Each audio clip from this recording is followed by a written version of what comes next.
Hello my friends, today I'm going to show you some benchmarks from early 99 made with the TNT2 Ultra against the Voodoo 3000 in a PC magazine from Romania. They tested the TNT2 Ultra, the Savage 4 and the Voodoo 3000 on a Pentium 2 350 MHz with 128 MB RAM. The CPU was one of the fastest CPUs available back then. There were some CPUs, a few CPUs which were faster, but their price was very expensive.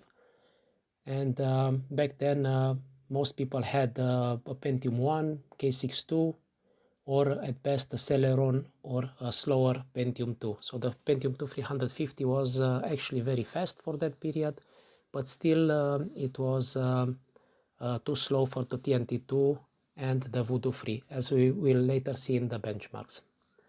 The CPU is bottlenecking those cards, especially in these cards, especially in the lower resolutions. In the higher ones, a little bit less so, but still, even in the higher resolutions, the CPU is still not fast enough for the TNT2 and the Voodoo 3. The Voodoo 3000 was sold with a price of $170, and it ran at 166 MHz for the GPU and 166 for the memory. The TNT2 Ultra, the standard TNT2 Ultra, the Viper 770, the price is not shown here, but the frequencies were 150 for the GPU and 183 for the memory. The Viper 770 was the standard TNT2 Ultra, but they also tested an overclocked version of the TNT2 Ultra, the Accentor 32, which ran at 175 MHz for the GPU and 183 for the memory. So the GPU was overclocked by almost 20%, from 150 to 175. And the price was almost $250. It was a lot more expensive than the Voodoo 3000. Here we can also see the specifications of the normal TNT2, the standard TNT2, not the Ultra and not the standard TNT2. That was sold with a price of $136, but it was not tested here in this edition. The frequencies were higher than usual. The normal TNT2 had the frequencies 125 and 150. This one is overclocked by almost 10%.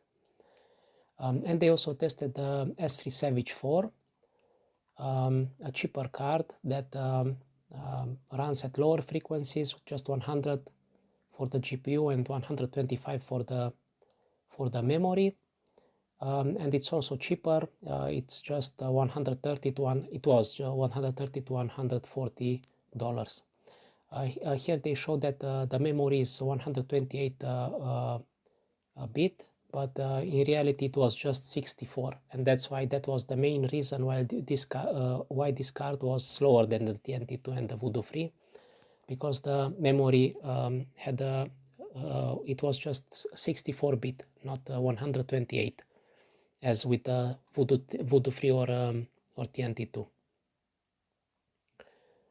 Okay, so we will look at the benchmarks in 1024 and the 1280, because in the lower resolutions the CPU is just too slow and the cards will have a very similar performance.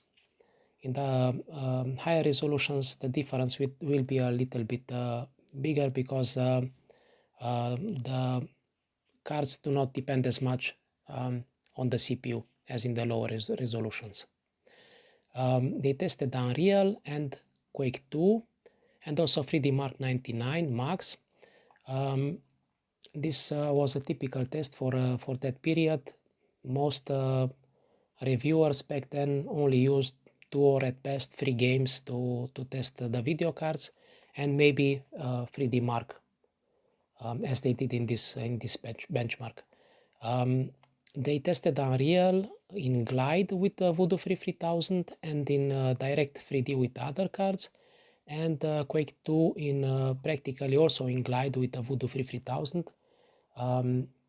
It was actually OpenGL 3DFX Mini GL, but it's practically Glide, and the other cards were tested in OpenGL.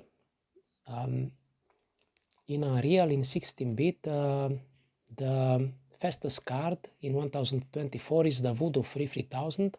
Actually, the Voodoo 3000 is the fastest card in all resolutions.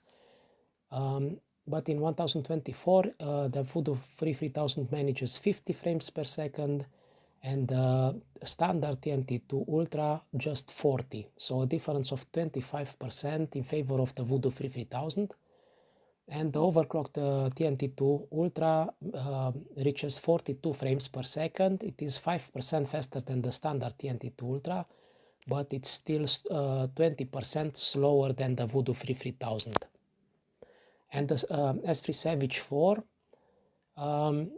reaches just 17 frames per second. It is around or almost 3 times slower than the Voodoo 3000. As we will see later in the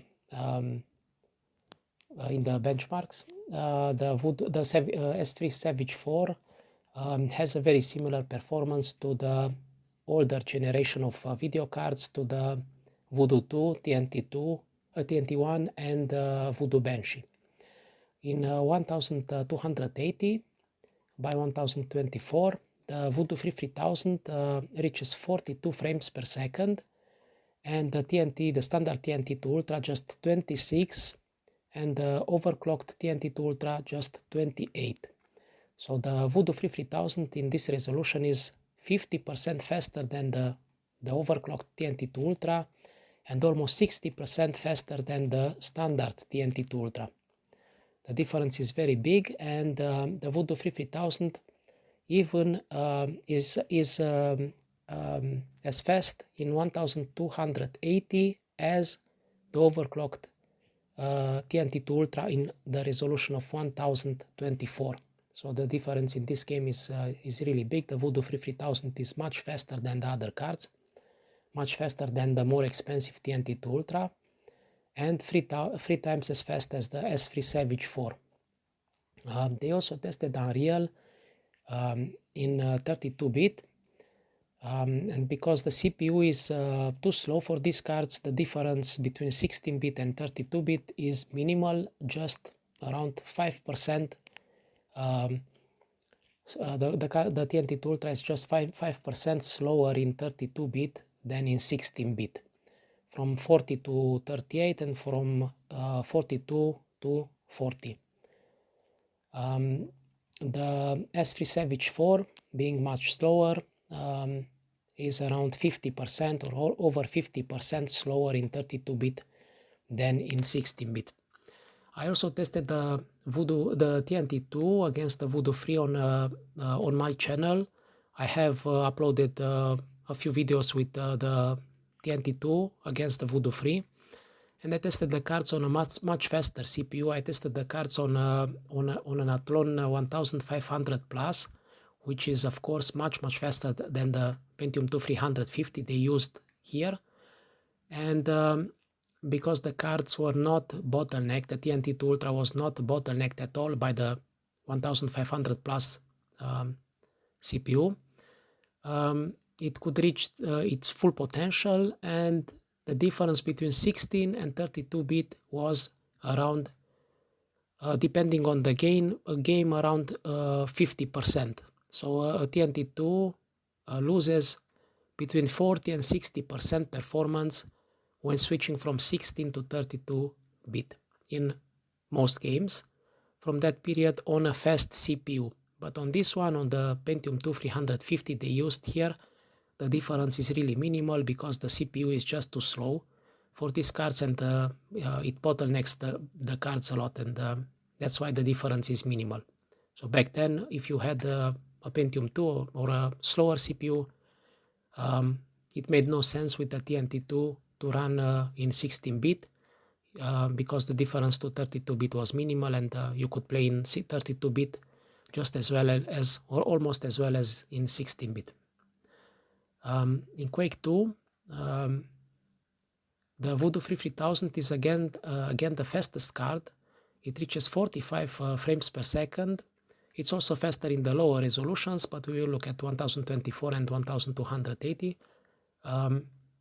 It reaches 45 frames per second in 1024, and it is around 10% faster than the overclocked TNT2 Ultra, and maybe 12% faster than the standard TNT2 Ultra. The Savage 4 is again much slower, almost twice as slow as the Voodoo 3000, almost twice as slow. And in 1280 by 1024, the overclocked TNT2 Ultra has the same performance as the Voodoo 3000, and they are just a little bit faster than the standard TNT2 Ultra.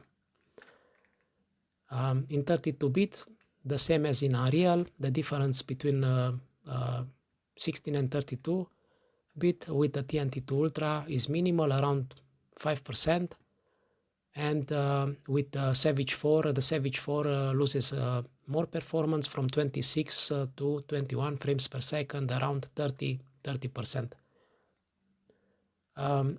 They also tested the graphics cards in 3D Mark 99, but they tested them in lower resolution in 800 by 600, and that's why the results are practically the same with all the video cards. Just the fill rate is different. The Voodoo 3000 has a fill rate of 290, higher than the overclocked TNT2 Ultra by almost 10%, or by 10%. The standard TNT2 Ultra has a fill rate of just 232, significantly lower than the Voodoo 3000. And the S3 Savage 4, just 100. In a previous edition, in the previous edition of this magazine, they also tested the Voodoo 2000. They tested it against the Voodoo 2 and the Voodoo Banshee on the same system, the same Pentium 2 350 with 128 MB RAM. They also used other games, Half-Life and Quake 2, the other demos from Quake 2, but they used the Quake 2 Crusher demo, the same that they used in the edition where they tested the TNT2 against the Voodoo 3000. So we can look at the benchmarks and compare them because they were made on the same system, just 1 month apart. So I copied the results here, and so we can better see the results. And I also changed the order according to performance, so we can see which card is faster and which one is slower. So now we also have the Voodoo 3000 and the Voodoo 2 and Voodoo Banshee, and we can compare them to the other cards we already saw in the until now. So we first we are going to look at the higher resolution, 1024 by 768, and then with the slower cards we will also look at a lower resolution, 800 by 600. So the Voodoo 3000 is the fastest card with 45 frames per second. The overclocked TNT2 Ultra is the second fastest card with 41 frames per second. It is around 10% slower than the Voodoo 3000, and surprisingly the Voodoo 2000, which is almost twice as cheap as a TNT2 Ultra, has practically the same performance as the overclocked TNT2 Ultra, 40.9 frames per second compared to 41.2. It's practically the same speed, and although it's much cheaper, the Voodoo 3000 was sold for $129 back then. The TNT2 Ultra was 250, almost twice as much as the Voodoo 2000, and still the Voodoo 2000 is in this game and in many others at the same performance level as a TNT2 Ultra. Of course, the TNT2 is in other games, mostly in direct 3D games, sometimes faster than the Voodoo 3, but in glide games and in OpenGL games, the Voodoo 2000 is as fast or almost as fast as the TNT2 Ultra. Or in many cases when a slower CPU is used, like in this benchmark with the Pentium 2 350, the Voodoo 2000 even manages to be faster than the TNT2 Ultra. So the Voodoo 2000 is at the same performance level as the overclocked TNT2 Ultra and marginally faster than the standard TNT2 Ultra, which only manages to 39.9 frames per second, 1 frame per second slower than the Voodoo 2000. The slower cards, the S3 Savage 4, reaches 26 frames per second and is around 15% faster than the Voodoo Banshee. And in 800 by 600, the S3 Savage 4 reaches 36.6 frames per second and is slightly faster than the Voodoo 2 and Voodoo Banshee, which gets 34 and 32 or almost 33 frames per second in this resolution. The S3 Savage is practically at the same performance level as the Voodoo 2, the older Voodoo 2 and Voodoo Banshee. The Voodoo 2 was released 1 year before the S3 Savage 4 and the Voodoo Banshee almost a year before the S3 Savage 4. But they still have the same performance practically as the S3 Savage 4. So if you like this video, please let me know in the comments, and we could look at other videos like this one with reviews and benchmarks from that period.